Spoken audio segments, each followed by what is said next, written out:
Hi everyone, welcome to Online Job Update. WBHRB staff nurse grade 2025 এ তোমাদের যে CBT base exam হয়েছিল, এই CBT base এক্সামের পর সিলেক্টেড ক্যান্ডিডেটদের ইন্টারভিউ হয়েছিল এবং তার পরবর্তীতে ফাইনাল লিস্ট প্রকাশের পর সেই ক্যান্ডিডেটদের একটা ফাইনাল প্যানেল প্রকাশ করা হয়েছে। সেই প্যানেলে সিলেক্টেড ক্যান্ডিডেটদের কিন্তু অলরেডি জয়েনিং কমপ্লিট হয়ে গেছে। বর্তমানে তোমরা প্রত্যেকেই জানো এই যে 2025-এ CBT base exam first time হওয়ার কারণে অনেক ক্যান্ডিডেটই পাস আউট করেছিল এবং ইন্টারভিউর জন্য শর্টলিস্টেডও হয়েছিল। তারা কিন্তু ইন্টারভিউ কোয়ালিফাই করতে পারেনি, সেই জন্য তারা জব পায়নি।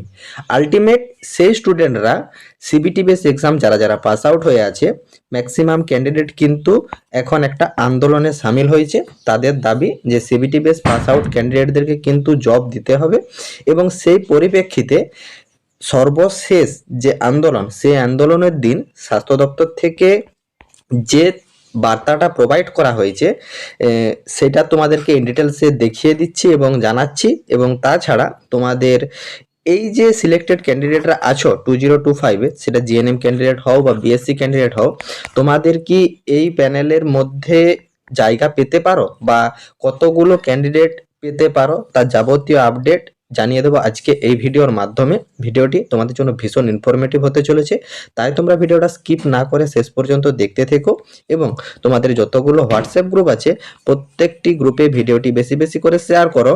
যারা এখনো চ্যানেলে নতুন, এই রকম লেটেস্ট জেনুইন চাকরির আপডেট এবং ফর্ম ফিল আপের ভিডিও সবার আগে দেখার জন্য চ্যানেলটি সাবস্ক্রাইব করে সাথে থেকো এবং ভিডিওটি ইনফরমেটিভ মনে হলে একটি লাইক দিয়ে যেও।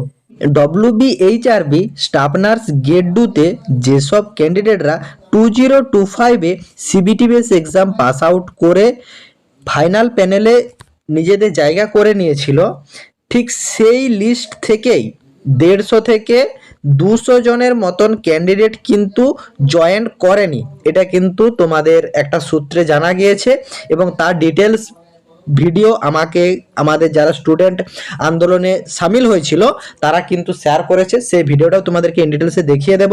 এবং বর্তমানে তোমাদের এই যে 150 থেকে 200 জন ক্যান্ডিডেট কিন্তু জয়েন করেনি 2025-এর ফাইনাল প্যানেলে, এই শূন্য পদটাতে তোমাদের যারা CBT base exam pass out করেছিলে এবং ইন্টারভিউতে শর্টলিস্টেড হওনি, তাদের একটা নাম্বারের ভিত্তিতে তোমাদের কিন্তু এই ক্যান্ডিডেটদের যে শূন্যস্থানটা, এই শূন্যস্থানটা কিন্তু সিবিটি বেস পাস আউট ক্যান্ডিডেটদেরকে দিয়েই পূরণ করার জন্য একটা চিন্তা ভাবনা চলছে। কিন্তু সেটা বর্তমানে এই মুহূর্তেই নয়, কিছু মাস পর মানে ভোটের পর কিন্তু এটা একটা সিদ্ধান্ত দেখতে পাওয়া যাচ্ছে। এটাই বোর্ডের তরফ থেকে জানানো হয়েছে এবং আরো জানানো হয়েছে যে তো আগে জানা যেত যে একটা প্যানেলের কিন্তু ভ্যালিডিটি 1 ইয়ার থাকে। এটা কিন্তু একটা সূত্রে বোর্ডের তরফ থেকে জানানো গেছে যে এই প্যানেলটার কিন্তু ভ্যালিডিটি রাখা হচ্ছে আপ টু নেক্সট রিক্রুটমেন্ট না বের হওয়া পর্যন্ত। যতদিন না নতুন রিক্রুটমেন্ট আছে ততদিন কিন্তু এই প্যানেলের ভ্যালিডিটি থাকছে, তার ভিতর এই ক্যান্ডিডেটদেরকে জয়েন করিয়ে নেওয়া হবে। এটি কিন্তু বোর্ডের তরফ থেকে কিন্তু ইন ডিটেলসে জানানো হয়েছে। এবং আরও একটা কথা জানানো হয়েছে যে অনেক ক্যান্ডিডেটের যে একটা দাবি ছিল যে শূন্য পদ কি বাড়তে পারে, এই 2025-এর যে ভ্যাকেন্সিটা ছিল সেকেন্ড লিস্ট বের করার জন্য, এইখানে কিন্তু বোর্ডের তরফ থেকে ডিটেলসে জানিয়ে দেওয়া হয়েছে যে শূন্য পদ বাড়ানোর কোনোরূপ মানে আশা এই মুহূর্তে দেখতে পাওয়া যাচ্ছে না। কিন্তু নেক্সট রিক্রুটমেন্টে খুব জলদি মানে একটা আশার প্রবাবিলিটি থাকছে। এবং তার সঙ্গে এই 150 থেকে 200 জন যে ক্যান্ডিডেট এই মুহূর্তে 2025-এর ফাইনাল প্যানেলে জয়েন করেনি, সেই ক্যান্ডিডেটদের যে লিস্ট, সেই লিস্টের মানে একটা নতুন লিস্ট প্রকাশ করে নতুন ক্যান্ডিডেট যারা CBT base exam pass out করে আছে তাদেরকে একটা স্থান দেওয়ার চিন্তা ভাবনা স্বাস্থ্য দপ্তর থেকে নেওয়া হচ্ছে আন্দোলনের সুফল অনুযায়ী। তো চলো ইন ডিটেলসে ভিডিওটা তোমরা একবার দেখে নাও। তোমাদের বন্ধুরাও ছিল, জিএনএমও ছিল, বিএসসি ছিল, সবাই ছিল, ব্রাদারও ছিল, সিস্টার ছিল, সবাই ছিল।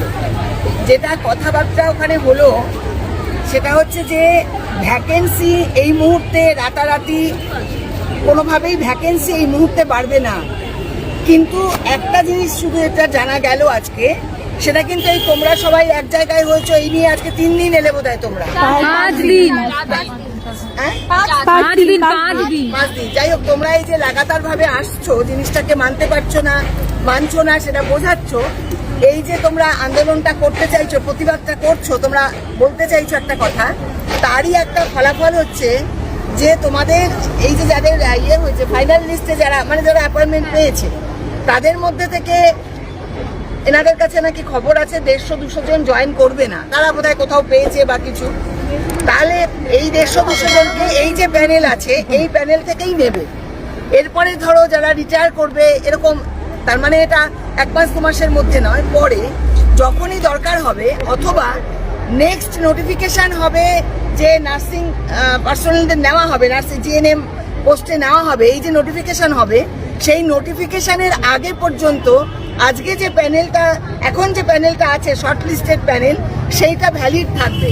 আগে ওখান থেকে নেওয়া হবে যতক্ষণ না নোটিফিকেশন হচ্ছে। নোটিফিকেশন হয়ে গেলে আবার সব এক হয়ে যাবে। তাহলে আজকের এইটুকুই পাওয়া যে এখান থেকে কারুর কারুর পাওয়ার আছে, কিন্তু এটা তো ঠিক যে সংখ্যাটা শর্ট লিস্টে আছে সেই সংখ্যাটা কাছে এই যেটা নেবে বলে ভাবা হচ্ছে, যদি সব মিলিয়ে ধরে নেওয়া যায় 1000ও নেবে, তাহলেও তো সেটা নিতান্তই কম, যদিও সেটা 1000 নয়। এবং আমরা যখন বলছি এই ভ্যাকেন্সিটা কি করে হচ্ছে এই সংখ্যাটা, তাতে করে যেটা বলতে চাইছে যে 1:3 যে রেশিও আইএনসি বলেছে সেটা আমরাও আমাদের ছোটবেলা থেকে শুনে আসছি 1:3 in 24 আওয়ার্স। এটাকে অফিসিয়ালি এখনো বদলানো হয়নি, এটা 1:3 রয়ে গেছে। তাহলে 1:3 যদি এই রেশিওটা থেকেই যায় তাহলে নতুন স্কুল কলেজ তো করার কোনো দরকার নেই, তার মানে নার্স তো আছে। যা গভর্নমেন্টের স্কুল যা আছে সেগুলোতেই প্রত্যেক বছরের নিড মিটে যাবে যদি 1:3 24 আওয়ার্স হয়। বলা হয়েছে ওখানে যে প্রত্যেক বছর এত কলেজ গভর্নমেন্টের সিট বাড়ানো, তাহলে পাশ করে লাভটা কি যদি আমার এত অভাব সে পূরণ নাই হয়? অভাবও পূরণ হচ্ছে না, যাদের প্রমোশন পাওয়ার কথা নতুনরা এলে তারা প্রমোশন পাচ্ছে না, ট্রান্সফার পাচ্ছে না, অনেক রকম সমস্যা। তাহলে যেটা এইটুকু আজকে জানা গেছে যে এই প্যানেলটা ভ্যালিড থাকবে নেক্সট নোটিফিকেশন পর্যন্ত। যখন যেটা নেওয়া হবে এই প্যানেল থেকেই নেবে, যে ফাইনাল প্যানেলটা হয়ে রয়েছে। এইটা হচ্ছে আজকের পাওয়া। আর বাকি তোমরা যেটা চাইছো বা আমরাও চাইছি যে ভ্যাকেন্সি বাড়ানো হোক। আর কোন নার্সিং অর্গানাইজেশন তো খাতায় কলমে আছে, যারা চাকরি পাবে তারা বুঝতে পারবে। তাহলে আমাদের কিন্তু একটা লাগাতার আন্দোলনের কথা ভাবতে হবে। তার মানে আজকে এখানে বসে থাকা কাল থেকে বসে থাকা এরকম নয়, লাগাতার কিছু না কিছু প্রোগ্রাম নিতে হবে। কখনো মিছিল, কখনো ভেতরে কোথাও একটা আন্দোলন, কোথাও প্রথম একটা দিনের অবস্থান সারাদিন সকাল 10টা থেকে সন্ধ্যে 6টা। এটা বোঝানো যে আমরা জিনিসটাকে মেনে নিচ্ছি না। আশা করি স্বাস্থ্য দপ্তরের তরফ থেকে যে তথ্যটা তোমাদেরকে জানানো হয়েছে সেটা তোমরা ইন ডিটেলসে বুঝতে পেরেছো। কারো যদি কোনো জায়গাতে কোনোরূপ কোয়ারি থাকে কমেন্ট বক্সে কমেন্ট করো, আমি রিপ্লাই করব। টাটা।